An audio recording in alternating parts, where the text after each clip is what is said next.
The great ship Starward Hope dropped out of faster-than-light travel above the planet Kethra Prime, inside the vessel. Ambassador Daniel Grant stood at the observation window and watched the alien world grow larger. It was a beautiful planet, covered in purple forests and silver oceans.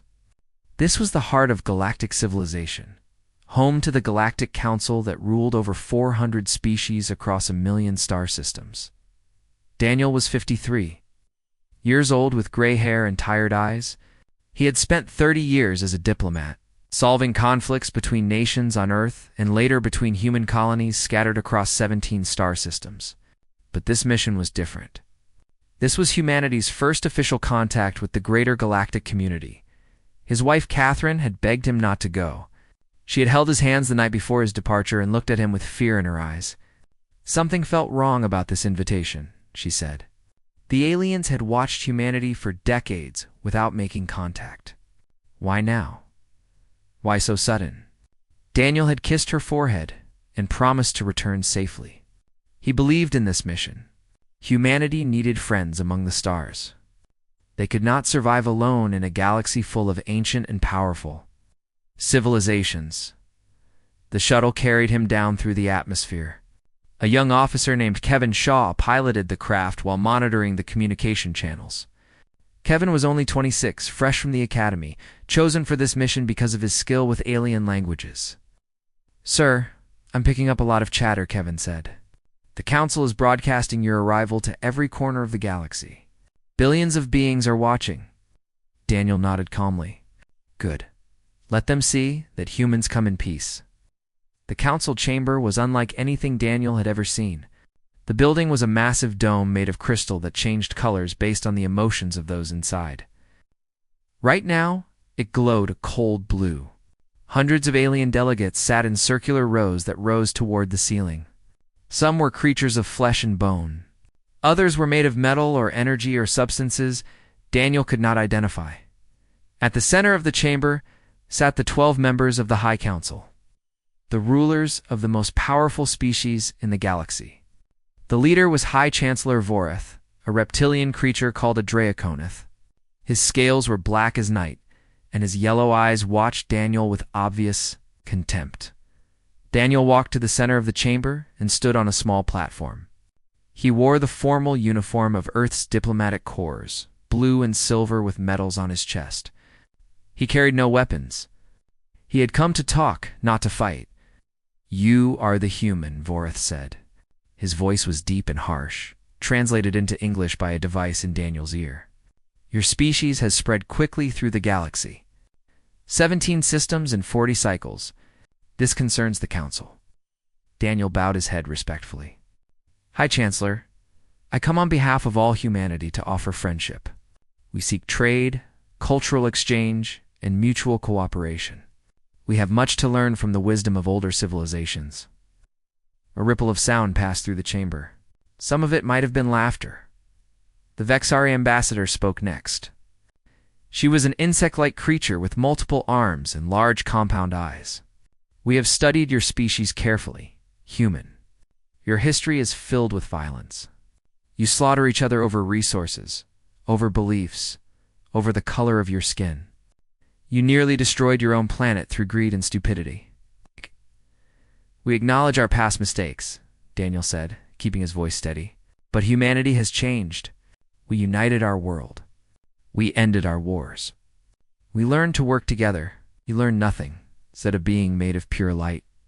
This was the Celestine representative, an ancient species that had existed for millions of years. "You simply found new targets for your aggression.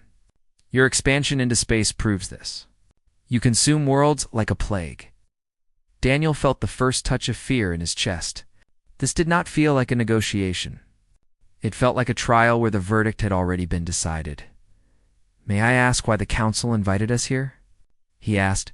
"If our reputation is so terrible, why agree to meet?" High Chancellor Voreth rose from his seat. He was tall, nearly 8 feet, with claws that could tear through steel. "We invited you here to deliver a message. The Council has voted. Humanity is classified as a Class 7 threat to galactic stability." Daniel's blood went cold. He had studied the Council's classification system. Class 7 was the highest threat level, reserved for species that posed an existential danger to galactic civilization. The human species will submit to population reduction protocols, Voroth continued. You will reduce your numbers by 90% within 10 cycles. You will surrender all military vessels. You will confine yourselves to your home system. Failure to comply will result in cleansing. Cleansing, Daniel repeated. You mean genocide? You mean the removal of a threat? The Vexari ambassador said. Your species is too dangerous to exist in its current form. This is not punishment. This is prevention. Daniel looked around the chamber at the hundreds of delegates watching him. He saw no sympathy in their alien faces. To them, humanity was not a civilization of artists and dreamers, scientists and explorers. To them, humans were simply dangerous animals that needed to be controlled. He straightened his spine and looked directly at High Chancellor Voroth. And if we refuse, you will not refuse. You lack the power to resist. Voroth gestured to his guards. To ensure your species understands the seriousness of this decree, an example must be made. 2 Draconith soldiers stepped forward, their weapons humming with energy. Daniel understood then that he was not going home. He would never see Catherine again. But he did not beg. He did not run. He was the representative of 8 billion people, and he would face death with dignity. If you do this, he said quietly, you will learn the true nature of humanity. Not the nature you think you know.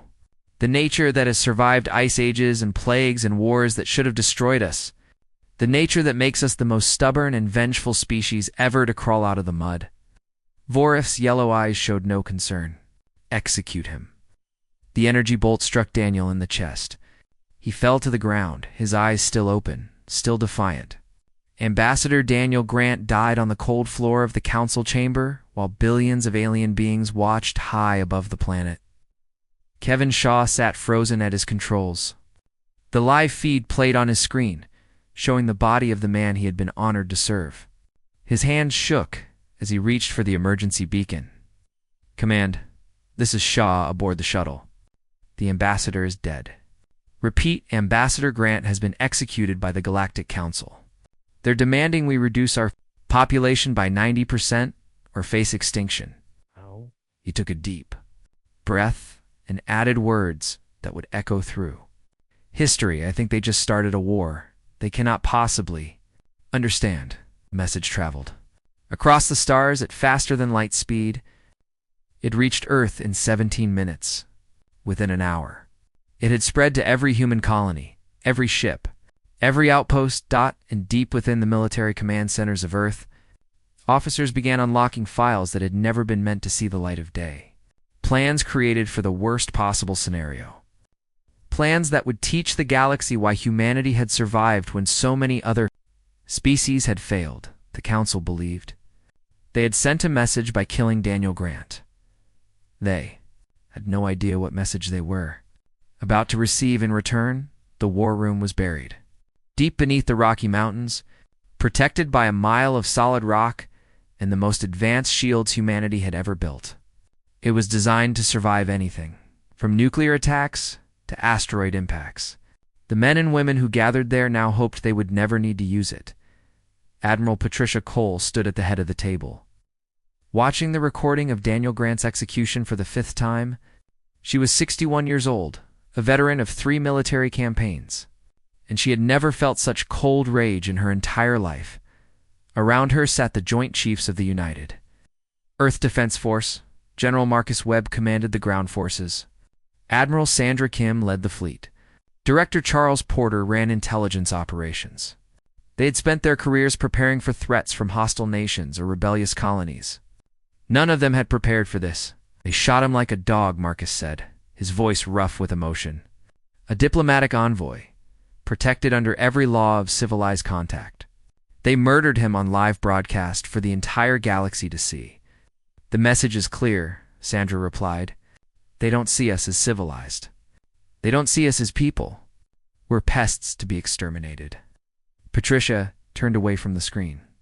The Council has given us 10 years to reduce our population by 90%. That means killing 7 billion human beings. Our own children, our own parents, our own friends. She let those words hang in the air. They're not asking us to surrender. They're asking us to commit suicide. The main screen flickered as President Samuel Harper appeared. He was in his office at the White House, surrounded by advisors and security personnel. His face was pale, but his eyes were steady. "Admiral Cole," the president said, "I've spoken with the Security Council. We've debated every option. Negotiation, appeasement, partial compliance." He paused. "They've all been rejected. The Council has made its position clear. There is no compromise that doesn't end with humanity's destruction." Patricia nodded slowly. She had known this moment would come. She, H. had prayed it wouldn't. But she had known. "Sir, what are your orders?" "I'm authorizing Annihilation Protocol 7. Da-da-da-da, the room went silent. Every officer present knew what those words meant. Annihilation Protocol 7 was humanity's darkest secret. A contingency plan developed decades ago by scientists and strategists who understood that the universe might not be friendly. It was based on a simple principle: if humanity faced extinction, it would make sure the enemy paid a price so terrible that no species would ever threaten humans again. "Oh, sir," Patricia said carefully, "I need you to understand what you're ordering. Protocol 7 is not a defensive strategy. It's not designed to win a war in any traditional sense. It's designed to hurt the enemy so badly that they break, completely and permanently." "I understand, Admiral. The Council commands over 400 species. Their combined military forces outnumber ours by a factor of 1,000. We cannot win through conventional warfare. Protocol 7 means we target their civilian populations, their homeworlds, their breeding grounds." Patricia's voice hardened. "It means we become exactly what they think we are." President Harper was quiet for a long moment. When he spoke again, his voice carried the weight of a decision that would haunt him forever. "They killed Daniel Grant for asking to be their friend. They've declared our entire species worthy of genocide. Every member of that council voted to murder our children." He leaned forward. "I will not let humanity die quietly. If we're going to fall, we're going to fall like a hammer on their heads. Make them regret ever learning our name." "Yes, sir." Patricia turned to her officers. "You heard the president? Begin mobilization. All reserve forces are activated immediately. Every shipyard switches to war production. Every research facility focuses on weapons development." Officers scattered to their tasks, each one carrying the burden of what they were about to unleash. Patricia remained behind, staring at the frozen image of Daniel Grant's body on the screen. "I'm sorry, old friend," she whispered. "I'm sorry we couldn't find another way." Across human space, the machinery of war began to move. Shipyards that had been building exploration vessels and cargo haulers started producing warships instead. Mining stations that had extracted resources for peaceful construction now fed materials into weapons factories. Scientists who had dreamed of curing diseases and extending life now worked on ways to end both as efficiently as possible. On Mars, Dr. Lisa Monroe was pulled from her retirement home and brought to a secret facility. She was 73 years old, the woman who had discovered the principles of faster-than-light communication. Her work had connected human colonies across vast distances and made expansion possible. Now they wanted her to weaponize it. "You want me to build bombs?" she said flatly. Looking at the military officers who had come to recruit her, "We want you to help us survive," the lead officer replied. "Doctor, the Council has developed technology that makes ours look primitive. Their shields can stop our missiles. Their weapons can vaporize our ships. But you understand quantum physics better than anyone alive. You can give us an edge." Lisa looked at the data they had brought. The Council's technology was impressive, but it wasn't magic. Every system had weaknesses. Every shield had gaps. And quantum effects didn't care how advanced a civilization was. "I'll need a team," she said finally. "Young minds, flexible thinkers, and I'll need resources. More resources than you've ever given any project. You'll have whatever you need." Lisa nodded and got to work. She didn't sleep much over the following months. Every night when she closed her eyes, she saw the face of Daniel Grant. She had met him once, years ago, at a science conference. He had been kind and curious, asking questions about her research with genuine interest. Now she was building weapons in his name. Weapons that would kill billions of beings who had never heard of Earth, never met a human, never done anything except belong to species whose leaders had voted for genocide. "I'm sorry, Daniel," she whispered as she calibrated another device. "I wish we could have been better than this." On Earth, the message went out to every human alive. President Harper addressed the planet in a broadcast that was watched by 8 billion people. "Citizens of Earth and all human territories," he said, "by now you know what happened to Ambassador Grant. You know what the Galactic Council has demanded. They have given us a choice between extinction and submission. We choose neither." He paused, letting his words sink in. "I will not lie to you. The road ahead will be hard. We face enemies with greater numbers, greater technology, greater experience. By every measure of conventional warfare, we should lose. But humanity has never been conventional. We have survived ice ages and plagues and wars that should have ended us. We have climbed from caves to the stars through sheer determination and refusal to quit." His voice hardened. "The Council believes we are savages. They believe we are primitive brutes who can be frightened into submission. They are about to learn how wrong they are. Not because we are peaceful, not because we are enlightened, but because when you threaten everything we love, we become something far more dangerous than they can imagine. Remember Daniel Grant? Remember what they did to him? And remember what it means to be human." The broadcast ended. Across the planet and across the colonies, billions of humans looked at each other and understood that nothing would ever be the same. The Council had poked what they thought was a dying animal. They had awakened. A sleeping giant, filled with terrible resolve. The universe was about to learn why humanity had survived. 6 months passed after the execution of Ambassador Daniel Grant. The Galactic Council celebrated what they believed was humanity's surrender. Reports from spy probes showed that Earth's small fleet had retreated to their home systems. Human colonies had gone silent. The mighty Council had crushed another primitive species without firing a shot. Chancellor Voreth addressed the assembly with satisfaction in his voice. "The humans cower in their cradle world, just as we predicted. They lack the will for prolonged conflict. Their emotional attachment to individual lives makes them weak. Within the cycle, we will begin cleansing operations and remove this threat permanently." The Vexari ambassador clicked her mandibles in approval. "My breeding queens have already selected the human worlds for colonization. Rich planets, ripe for harvesting." The humans built well, even if they thought poorly. After rippled through the chamber. 400 species looked upon humanity's defeat and saw only confirmation of their own superiority. They had ruled the galaxy for 100,000 years. What could one young species possibly do against such power? They received their answer 3 hours later. The Draconith homeworld of Kethvorin is the most heavily defended planet in the galaxy. 3 rings of orbital platforms surrounded it, each armed with weapons capable of destroying moons.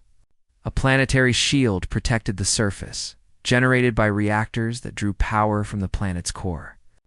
800 warships patrolled the system. Crewed by the finest soldiers the Draconith had ever produced, it fell in 14 hours, Commander. Stephen Price led the assault from the bridge of the carrier unconquered. He was 38 years old, former cargo pilot who had joined the military after losing his daughter in a Vexari raid. He had spent 2 years training for this moment, studying enemy defenses, memorizing patrol patterns, waiting for the order to strike. When it came, he felt nothing. Not rage, not satisfaction, not guilt, just cold purpose. "Jump complete," his navigation officer reported. "We're inside their outer defense ring." "How is that possible?" the tactical officer asked. "The Council's scientists said no one could jump inside a gravity well this deep." Stephen allowed himself a small smile. "The Council's scientists were wrong. Dr. Monroe sends her regards." The human fleet had emerged from nowhere, using jump points that alien physics declared impossible. They appeared inside the enemy defenses instead of outside, bypassing decades of careful fortification in a single moment. All ships begin attack pattern Omega, Stephen ordered. Target the shield generators first, then the orbital platforms. Reserve forces will handle the fleet. Sir, their ships are moving to intercept. They outnumber us 40-1. They won't for long. Launch the Monroe devices. Cross the human fleet, small pods ejected into space. They looked harmless, just metal cylinders tumbling through the void. The Draconith defenders ignored them, focusing on the human warships instead. That was their final mistake. The Monroe devices detonated simultaneously, tearing holes in the fabric of space itself. Reality screamed as quantum instabilities ripped through the Draconith formation. Ships that had survived 1,000 battles simply ceased to exist. Their atoms scattered across dimensions that had no names. In 90 seconds, the 800 defending warships became less than 200. Shield generators targeted and locked, the weapons officer reported. Firing main batteries. Columns of light struck the planetary shields, not to penetrate them but to overload them. Dr. Monroe had studied the Council's shield technology and found its weakness. It was designed to stop physical objects and energy weapons. It was not designed to stop quantum resonance cascades. The shields flickered. Then they fell. Ground forces are launching, the communications officer said. Planetary assault commencing. Stephen watched the screens as human soldiers descended on the Draconith homeworld. They came in drop pods and assault shuttles. Armored figures carrying weapons that had been built specifically to kill the reptilian aliens. The Draconeth ground forces fought bravely, but they had never faced an enemy like this. Humans were smaller than Draconeth, weaker, slower, but they were also relentless. When one fell, another took their place. When their weapons failed, they used knives and fists and teeth. They showed no fear and asked for no mercy, Commander, the tactical officer said quietly. The ground forces are requesting permission to target civilian centers. Stephen turned to look at her. Lieutenant Amy Chen was young, idealistic, still believing that war had rules and limits. She would learn better, but part of him hoped she never did. Permission granted, he said. Sir, those are civilian zones. Millions of non-combatants. Children and elderly and every member of the council voted for our genocide, Stephen interrupted. Every species that sits in that chamber agreed that 8 billion humans should die. Not soldiers. Not military targets. Children, families, entire generations wiped out because they were afraid of what we might become. He stood and faced her directly. We cannot win a long war against their numbers. We lack the resources, the ships, the population. Our only chance is to break their will so completely that they can never threaten us again. That means showing them what we're capable of. That means making them understand that any attack on humanity will cost them everything they love. Amy's face was pale. This isn't war. This is murder. Yes, Stephen agreed. It is. And I'll carry that weight for the rest of my life. But my daughter will never carry anything again, because the Vexari thought our colonies were easy targets. His voice hardened. Fire on the civilian centers. That's an order. The weapons fired. The cities burned. Across the galaxy, similar scenes played out. Human fleets appeared without warning at the heart of enemy territory and struck with devastating precision. They didn't come to conquer or occupy. They came to destroy. The Vexari lost their breeding worlds in a single night. The Hive Queens screamed in frequencies that could be heard across star systems as their eggs died by the billions. 17 billion Vexari perished before they could even call for help. The Celestine, ancient beings of pure energy who had existed since before most stars were born, discovered that Dr. Monroe's quantum weapons could shatter their very existence. For the first time in their eternal lives, they knew fear. They fled toward the galactic core, their numbers reduced from billions to mere thousands. Species that had laughed at Daniel Grant's execution now sent desperate messages, begging for peace. They offered anything, everything. Just please make the humans stop. The messages went unanswered. On Kethra Prime, the seat of galactic power, Admiral Patricia Cole led the final assault personally. She walked through the halls of the council chamber where her friend had died. Stepping over the bodies of alien guards who had tried to stop her, she found High Chancellor Vorath hiding in his private quarters, his scales now dull with terror. The mighty ruler of the galaxy cowered before a single human woman. "You cannot do this," he hissed. "We are the Council. We have maintained order for 100,000 years. Without us, the galaxy will descend into chaos." Patricia looked at him for a long moment. Then she removed her helmet, letting him see her face.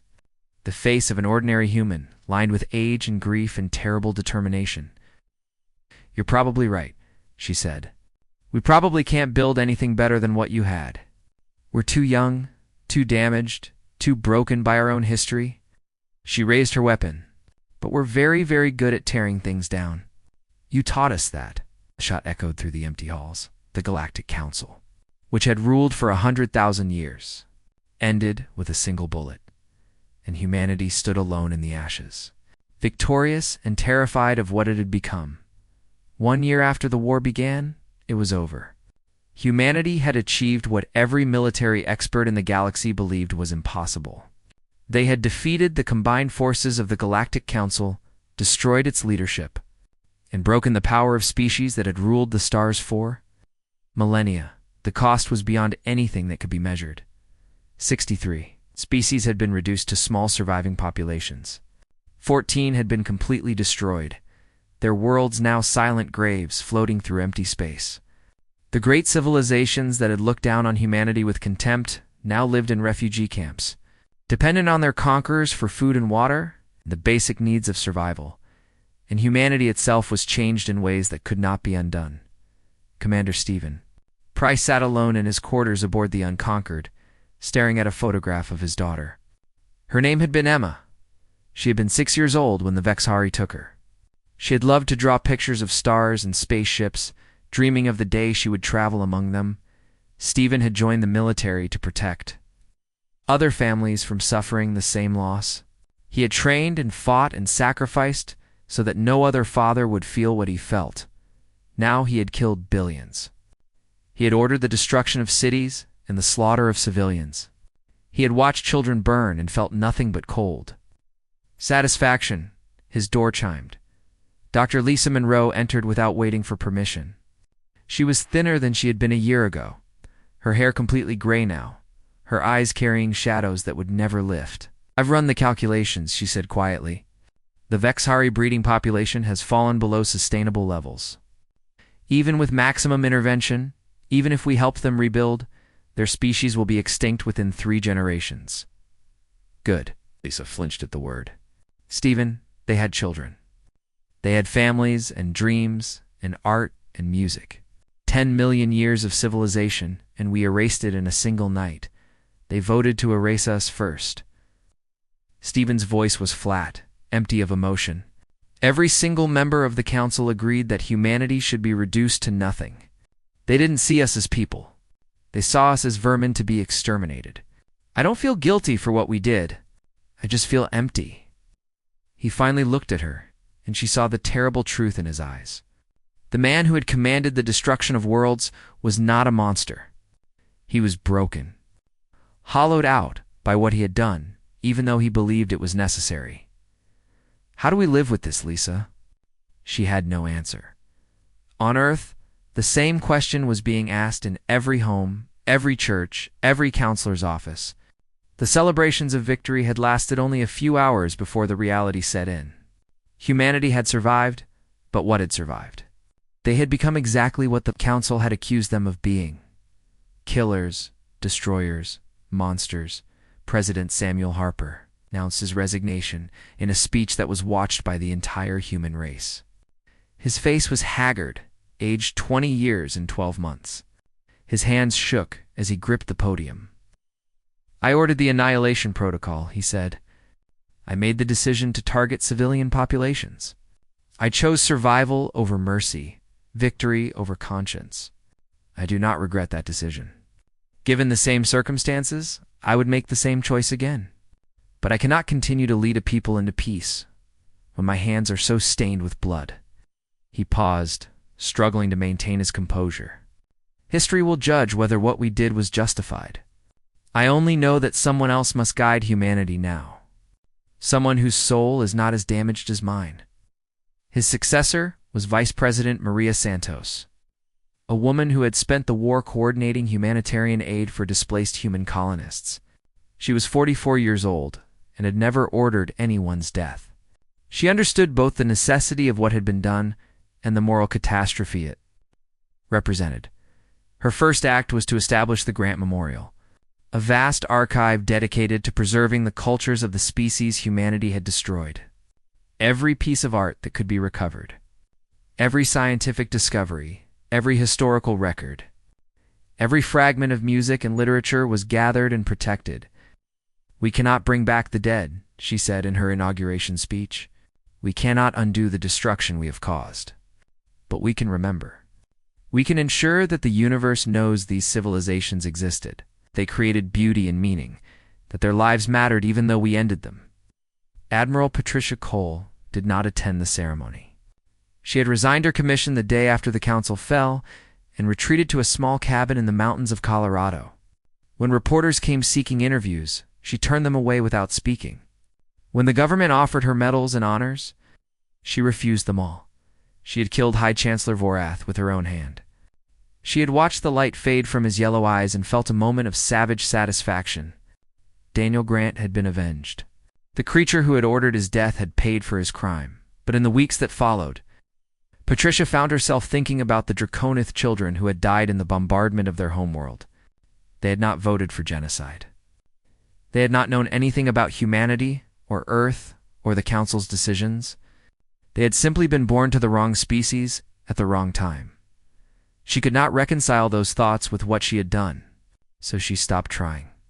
She sat on her porch and watched the sun set over the mountains and waited for death.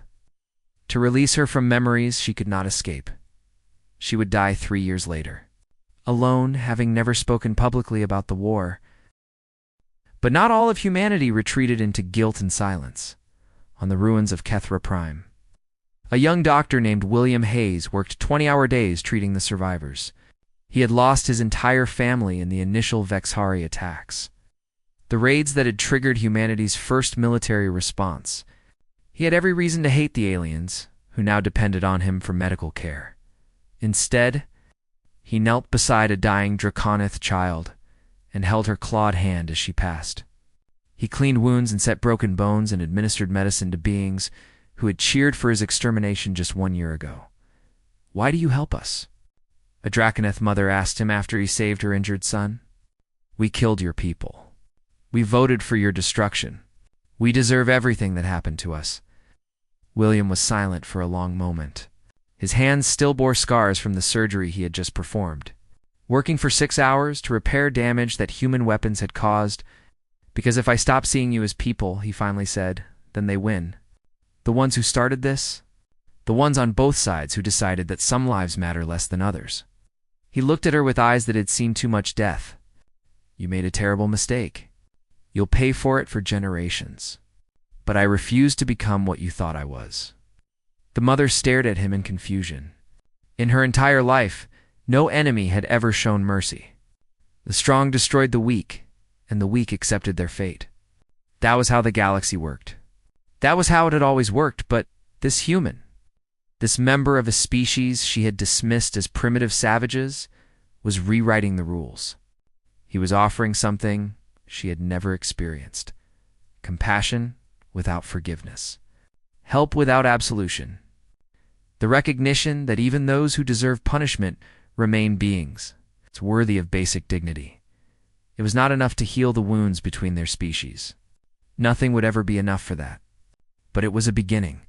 The galaxy would remember humanity's fury for 10,000 years. The devastation they had caused would be taught in history classes as a warning. It's about the dangers of underestimating primitive species.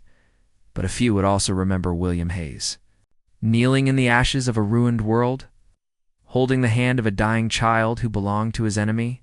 They would remember that even in the darkest hour, some humans chose to be more than their worst impulses. And that memory would matter more than anyone realized. 50 years had passed since the end of the war, And the galaxy was a different place. The great council chamber on Kethera Prime stood empty, its crystal walls dark and silent. No one had set foot inside since the day Admiral Patricia Cole executed High Chancellor Vorath. It remained as a monument to what had been lost, a reminder of the old order that would never return. But on the other side of the planet, in a converted cargo station that had once held emergency supplies, a new assembly gathered. The United Species Assembly was nothing like the council that had preceded it. There were no towering thrones or intimidating architecture. Representatives sat at simple tables arranged in a circle, facing each other as equals. 30 species sent delegates to this assembly, down from the 400 that had once filled the council chamber. Some had been reduced to tiny populations. Others were rebuilding slowly, generation by generation, trying to recover what they had lost. A few were new arrivals, species from distant regions who had watched the war from afar and chosen to approach humanity carefully.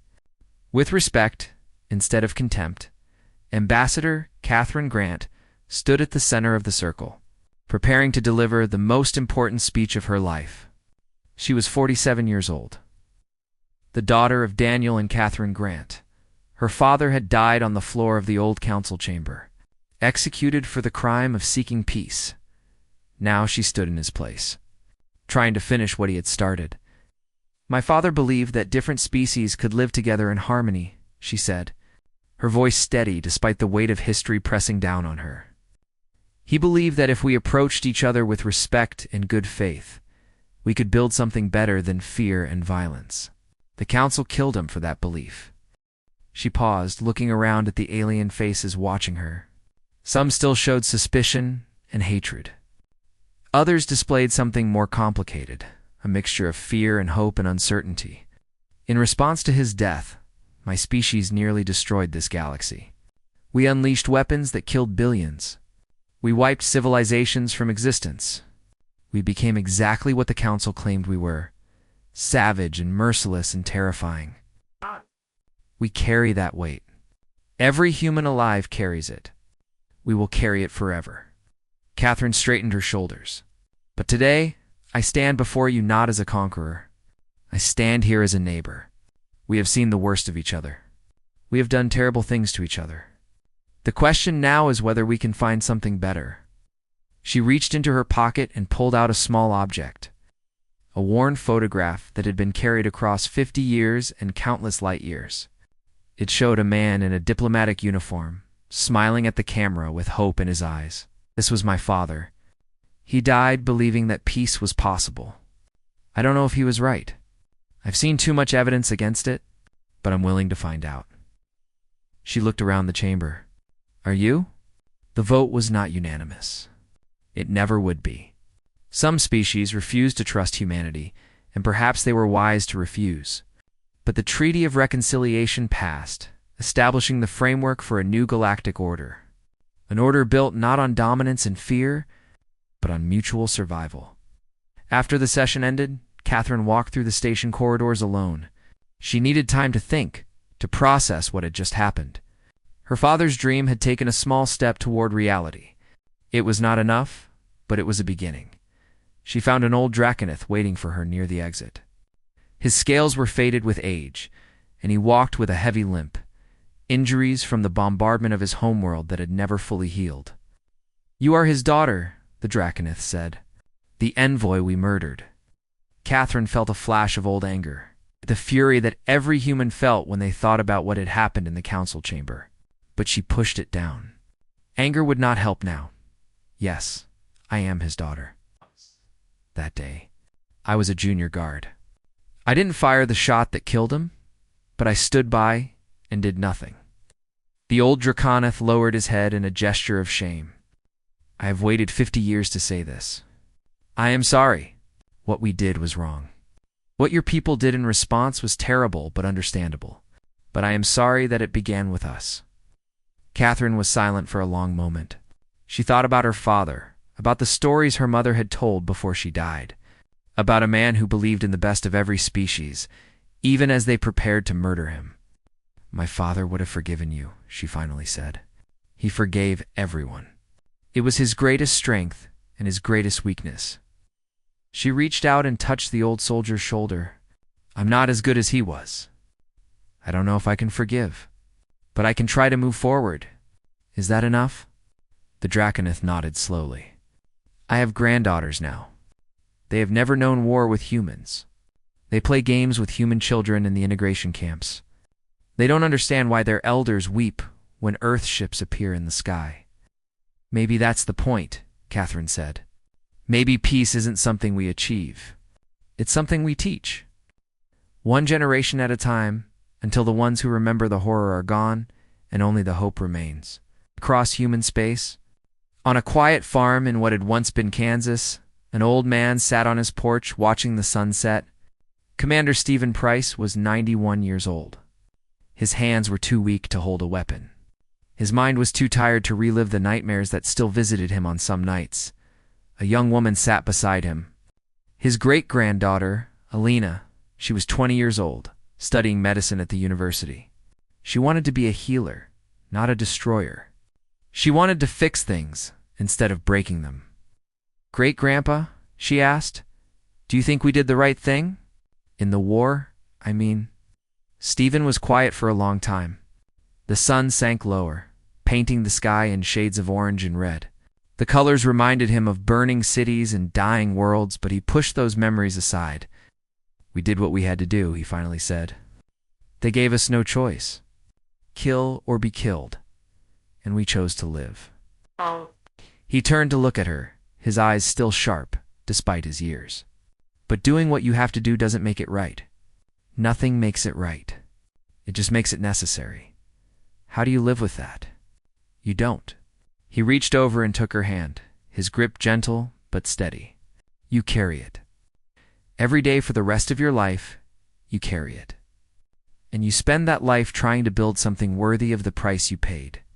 That's all any of us can do. Alina squeezed his hand back. I think I understand. No, you don't. I pray you never will. Stephen looked back at the sunset. But if you ever face what we faced, if your generation ever stands at the edge of extinction, I hope you find a better way. I hope you're smarter than we were, kinder, more patient. He smiled, a rare expression on his weathered face. I hope you prove that everything we destroyed was worth destroying, that humanity really is better than its worst moments, that my great-great-granddaughter can look at the stars and see neighbors instead of enemies. The sun set. The stars emerged, distant points of light scattered across the darkness. For most of human history, they had been symbols of mystery and wonder. Then, they had become battlefields and graveyards. Now, slowly, they were becoming something else. Home. Humanity had waged a war of annihilation and won. It had proven itself the most dangerous species in galactic history. It had earned the fear of every surviving civilization. Now it faced a harder challenge, earning their trust. The road would be long. The scars would never fully heal. The dead could not be brought back to life. But for the first time since Ambassador Daniel Grant died on the floor of the council chamber, there was hope. Not the naive hope of the old galaxy, built on comfortable lies and rigid power structures. Something newer. Something harder. Something that had been earned through blood and tears and terrible sacrifice. The hope of species who had seen the worst of each other and chosen. Despite everything to try again, Daniel Grant had dreamed of a galaxy where different species lived together in peace. His death had nearly destroyed that dream forever, but his daughter and his daughter's children, the generations that would follow them, would spend their lives trying to make it real, not because they believed it was possible, but because they refused to accept that it was impossible. That was what it meant to be human.